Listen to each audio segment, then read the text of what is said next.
Hey guys, this is OddOneGaming. This is going to be another Watcher of Realms video. Today's video is pretty exciting for me because I managed to get to my first gear raid on stage 21. You heard it right, I managed to do it and I'm pretty excited about it. I'm by no means a free-to-play or something like that or low spender. I've spent quite a little bit in this game. I am 87 days in, so you know, not that much advanced. I don't have that many fully inspired legendaries or whatnot. I just have the key components that you require for this team, and I'm just gonna show you that, and I'm gonna show you the heroes I used. So basically the one that I got to was Gear Raid 2, okay? I randomly tested it out. I was on 19, and this is one of the ones that I actually didn't make a video on for 19, but basically it's the same concept for stage 19, 20, or 21, okay? And this whole team, the first time I think that I saw this video was on my Bacchus channel. So it's basically the Volca strat, as it's called, by using Deimos as well. And, you know, some healers, DPS, and whatnot. So the team that I actually used was this one. Just I swapped in Silas after I got a Power of Dominance, and I put in there... Sorry, I swapped Silas in, but before I just had Hollow in that team, okay? And what I'm gonna show you is the pre-recording that I did for this team. And it's not easy, okay? This is not easy by any means. It requires some specific timings, some specific removals of heroes and stuff like that, because, well, you're kind of cheesing it in a sense that you're not taking the Golem Shriek, but you're always despawning people. So let's just watch it, and I'm gonna try and explain through it as much as I can. I might have to stop and replace and explain it, but the first thing that you need to do is you need to have your tank, then you have a Dolores to boost whoever's gonna be your best DPS. In my case, I am using Vierna. I do believe it works with Comet, it works with Boreas, but it requires some strong builds. Like, as you can see, I have them. I do pop a Solde with some shield, then I pop Dolores. As soon as I have Vierna, I pop her, they get killed, and then I despawn everybody. So the first step is pretty easy. As soon as you kill them, you can despawn, and now you just basically wait for the boss to do the Shriek, okay? He does the Golem Shriek, which basically that one would one-shot everybody. And now for the first spot, you see that I'm gonna slow it. After the boss does 1, 2, and then he has that flash, that's when you would place C. I'm already preparing, flash happens, I place Deimos. The reason why Deimos is amazing is because he has that unyielding passive that allows him to take the hits. As soon as the second one that rolls, see, as soon as the second one goes there and hits him, I despawn him, and then I place back my Isolde. The Isolde can be a Regulus, can be, I guess, Baron, so basically whoever's one of your best tanks. The next thing that you need to keep in mind is the first platform hero that you will be placing is going to be the one that's going to take the hits from the side ones. That's why my first one was Vortex. Then I placed Dolores back in, I placed Vierna back in just to get ready for those hits, and then I placed my last tank in Brokir. Again, doesn't have to be Brokir, it can be Baron, Regulus, like whoever's your best tank. Now, what I'm waiting for is I put in 1 time speed, I'm waiting to boost with Dolores, and then as soon as these two at the top get in the rage of Vierna, I pop Vierna. You can see, boom, I pop her, and then as soon as I pop her, I just straight up remove Isolde. I need Isolde to be ready. It's like a split-second thing, like a second maximum leeway. You might need to RNG it several times, but you're gonna see I pop her, I remove, and then everybody else should get killed because, well, Vierna has his execution. If you don't have a Vierna and then you have a Comet or Boreas, it might be a bit trickier because you need to have strong enough stats to pop them. But as you saw, after that happened, I removed everybody else as well because the Golem does the Shriek and I would die because I don't have the, you know, this is not the strat that uses what's her name, Sadie or Gwendolyn that brings some damage indication, so I cannot do that one. This is just the cheese one that happens. Now, the second time around, after the boss does the Shriek, I use Baron in this side because he has unyielding. If you don't have Baron, I'm quite sure to work with maybe like a Valeria or a Torador or basically anybody else that has that unyielding that can survive the hit. So you see, this time around, I don't wait because by the time the boss does the slams, these ones that run fast would already get there, so I cannot avoid any hits. But you see, they're gonna scum, the boss does the hits, they're gonna hit. As soon as the second one hits, I wait for the boss to do 1, 2, and then I remove Decimus, because otherwise he would die. I remove him, Boom. And then I place, this is where you need a low level fighter, something that requires you small cost to take the hit of the second ones, okay? These two will come and basically kill themselves and also kill the person that's gonna be in this spot, unless you have a third one that has unyielding, then you could place that one and then you would remove them. So you're gonna see, they're gonna come, you see that my Baron popped that unyielding, you saw that explode. As soon as I place my fighter, I straight up remove Baron, because the reason why I keep removing, I wanna save the cost, okay? You're gonna see I remove him, and then I'm waiting for my Isolde. It's a bit tricky, it's a split second, that's why I had to remove Isolde first.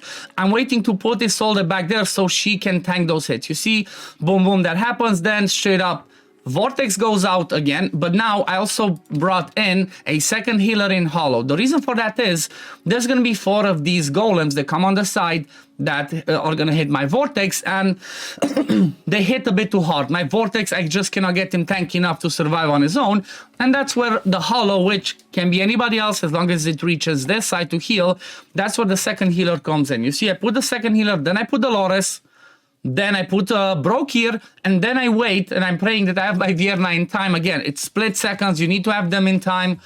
So you see, because of the Hollow as well, I can do it. Now I also pop, you see lots of hits going on. I pop Hollow so that she comes and heals up pretty fast. And now I put my Vierna. Basically what you want to do is, as soon as these ones come in your range, if you can get it to be fast enough, if you already have the Dolores boosting your nuker, you want to just pop that. It's going to be really quick. You're going to see, I pop my Dolores, and then as soon as I have Vierna and they are in range, I pop my Vierna, and again, I despawn first my Isolde. I see that they die, and now I just straight up despawn everybody, because you see, the boss comes with a Shriek pretty fast. If that Shriek happens, it's gonna kill my people, because nobody's tanky enough to survive that one. Now, when it comes to the third one, after the boss does the first 2 hits, I place them, okay? I place my Baron again, and then my Decimus again. You see that happens. Put it 2 times speed, and then again, after this one happens, after it hits, normally I would try to remove Decimus. You see that I lost it, it is what it is, I lost some cost. I place again that low level fighter on the left hand side to take the hit. And then as soon as you see him pop his unyielding, you see that it flashes, I remove him, and the way that I deal with the last ones is I just sacrifice my what's her name? My Volca, okay? So those ones died, the ones that the right died. Now what's gonna happen is boss comes to the left hand side. So I should have my Decimus back just in time to block him. I put Decimus in, the boss does 1 hit. I'm just waiting, come on boss. Does the second hit, then I despawn Decimus and I put Isolde in there. Okay, the boss is gonna start going into rage mode, I guess. 1, 2, 3. I don't let the boss kill her, okay? Just despawn her because he's just gonna wait, and as soon as the redness goes away, that's it. That's all you had to do. Now I just put my Brook here, I put my Vortex, I put my Dolores, and then I put my last healer as well in Hollow, just to make sure that I have enough healing that I do not die, okay? Basically the Brook here in this situation has to be your best tank. Again, it can be Regulus, it can be maybe Baron is your best build, maybe somebody else, and now I just wait to place my my damage dealers at the end, and we're good to go. The thing is, as soon as it gets to this stage, the boss only does a single target hit. You can see it just keeps hitting Brook here, and now I just need to slowly take it down, because, you know, there's not much that happens. He just does the single target hit, and eventually just kill the boss, okay? Just kill him, and that's it. That's my gear raid to stage 21. Again, I did not have Power of Dominance, like as you've noticed. I basically, after I got the Power of Dominance, instead of Hollow, because Vortex survives, I brought my Silas in, and that makes it pretty easy to run. Like, I can show you, for example, let me just run it quickly, but then I'm gonna show you a little bit the build. So the builds are a little bit specific, and maybe the only ones that require intense builds are gonna be your 2 main tanks. So for example, for me, my Isolde and my Brook here, and then it's gonna have to be your main DPS and Dolores. So for example, for me, Vierna has to have a strong build. If Vierna does not have that strong build for me, then she might not one-shot them to pop the execution, then it's gonna be a problem. But again, I just wanted to show you this one to see how it goes, and to see the fact that because I have that Power of Dominance, I can improve it. Like, you can do the same thing. After you beat it once and you gain the Power of Dominance, you can bring somebody else just to speed it up for when you're gonna start farming. That's why I use Silas. Again, you see the same principle. I use the same people. I get hit, I remove it, then I place this guy. Okay, there we go. Well, like, I think one might slip through randomly, but it doesn't matter. As soon as you 3-star it once, you're good to go. But again, you see, same principle, boom, boom. That was tricky. You saw that one was close to the shriek, but still, I'm fine. Again, same tactic. Remove those ones, tank those two ones, tank those ones, and we're back to the last stage. And in the last stage, it's just going to be a lot quicker. I'm not going to have to wait minutes because I'm bringing Silas. And Silas is so powerful when it comes to single target damage that he just destroys the boss. Like you're going to see right now. I pop Dolores, pop Vienna, look at Silas. Boom, boom, boom, boom. And that's it. The boss is down. Now, let me go and quickly show you a little bit the builds. So just so you see what I had on them, okay? It's not going to be godly. That's all I'm going to say. I'm not going to have godly builds like, oh my god, impossible. But it requires some pretty decent builds because, again, it is stage 21. So again, the principle that I was saying for 19, 20, and 21, nothing changes, just the power goes up and the boss hits harder. So first of all, let's look at Vortex, I suppose. So Vortex is just in standard HP percent, HP percent, HP percent, and then everything that gives him HP bonus and attack speed because you want him to attack faster and heal. Then I have a random artifact, Elysian Epitaph, on him. I'm not sure if this one's much of a difference or not, but this is what I had because that's what I had available. Now, the second one that I'm going to show is my best tank, which is going to be Broke here. He's not fully scrolled, just a little bit, as you can see.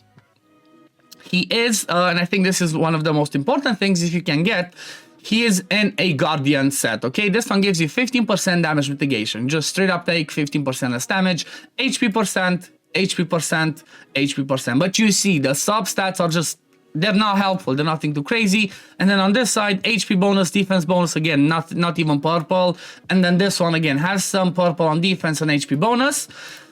Then the next one's going to be my Isolde. So Isolde, she's even in level 12 ones, okay? She's not even level 16s. Same principle, Guardian with HP bonus, HP bonus, HP bonus. Again, not the perfect sub-tag, nothing helps me there. More HP bonus over here, more HP bonus over here. Again, as much HP as you can get because tanks scale better off of HP, okay? Now, who's the next one? I guess let me show you Baron a little bit. Baron is... he's in a random glacier set. Basically just some HP, defense percent, HP percent. Again, they're level 12, so you see you don't have to have crazy builds, okay? You don't have to have crazy builds. And again, everything else that gives him more HP in here. And then artifact for him, he has the Bastion Ring. It's not much of a difference. Let me show you artifact actually for Isolde. She has just the Watcher's Unity, a bit more HP. Again, it's not mandatory, it's not game changing. For Broke here, again, Bastion Ring, it's not even leveled. So you see that it's not important to have maxed out artifacts. It can work without it. Now, when it comes to Decimus, well, basically the only thing that I have on him is I have this cost set. I'm not sure you really need it or not, but the one thing that you 100% want on Decimus is you want to have him scrolled out fully because you care about this one to have that extra 2 seconds duration. Otherwise, the second one that comes to hit him will not be able to do that if it's not scrolled. He will just die from this unyielding. So it's important that you have it. And you know what? I'm quite sure all of you have something like this, like thousands of rare ones that you would never use. And then artifact, nothing, other gear, nothing. You could just have basically no gear for Decimus and it will still work the same. Then I have Dolores. She is in an invigoration with attack bonus, attack bonus, attack bonus. And then again, as much attack and some survivability as I could get her. This is the build that I have on her basically for my guild boss. And then for the artifact, I do have the Keen Wisdom, the easiest, most free-to-play one that you can get because it's an epic one. It's maxed out just to give her more attack so that when she does her ultimate, she gives the inspiration, basically more attack for her nuker. So Dolores, you want to have that. And honestly, this inspiration didn't, this invigoration set, it didn't even give me the damage boost for my Vienna because of when I place her. So it's not mandatory. Again, just get whatever gives you the most attack and that should help. And now the main event, the last one that's actually my main nuker is gonna be Vienna, okay? She's not fully scrolled, she just has the ultimate fully scrolled out. The passives, again, they're not fully, as long as I had the ultimate, I think that was fine for me, I didn't need more. When it comes to artifact, I do have the Tear of Twilight on her, it's just 1 level promoted, basically gives us more attack, so that can be really helpful. And then when it comes to gear, this is the best gear set that you can get on AoE people, as far as I am aware. That's gonna be Curse, because increases your damage by 6% for up to 5 stacks for every enemy within range, and there's always gonna be, apart from the first one, there's always gonna be more than 6, so that means she just straight up gets 30% damage bonus. You see that I have an attack bonus, crit damage over here again, look at the substats, Attack bonus again, pretty good. And then more attack here with crit rate and attack. And again, crit rate, attack bonus. But you see, again, they're not the perfect stats. They're not the perfect stats. It's whatever I had the best works on her. And like I said, basically what's really important is this one helps Vierna to like one-shot them. Kills enemies with HP below 30% after a short delay. So that's what makes her be able to, like you see, she doesn't kill them with the damage, but they have that threshold and they get executed. So that's why I said, if you use somebody like a Comet or a Boreas or anybody else that brings you an AoE damage that's, you know, a strong AoE hit, you might have to have a little bit stronger builds in order to just one-shot them so that you can despawn them afterwards. But like, yeah, I think that's about it. The last ones, I guess, well, when it comes to Volca, you can have Volca naked. You just use her because of her passive, okay? This is all that you use her for. Let me see. Where is it? Where is it? I think it's, oh yeah, it's her Awakening. So basically her Awakening 1, which you get for free from Tide, allies revival time minus 25%. So this is what allows us to rotate and do the Volca cheese, as people call it, by having this revival time lowered, okay? So that's why Volca is really important in this team, not for her kit or damage, just that Awakening 1, and that's about it. But yeah, this is my team for Gear Raid 2 Stage 21. My first Stage 21. I was really excited about it. I didn't want to wait for the next time that this one comes around. I really wanted to do it now because, well, I was excited and happy. I wanted to share it with you guys. But anyway, this is going to be it for the video today, guys. Thank you all for watching. As always, if you do enjoy my content, don't forget to like this video, subscribe to the channel to see when I upload next, and I'm going to see you on the next one. Peace, love, take care, everyone. Bye, guys.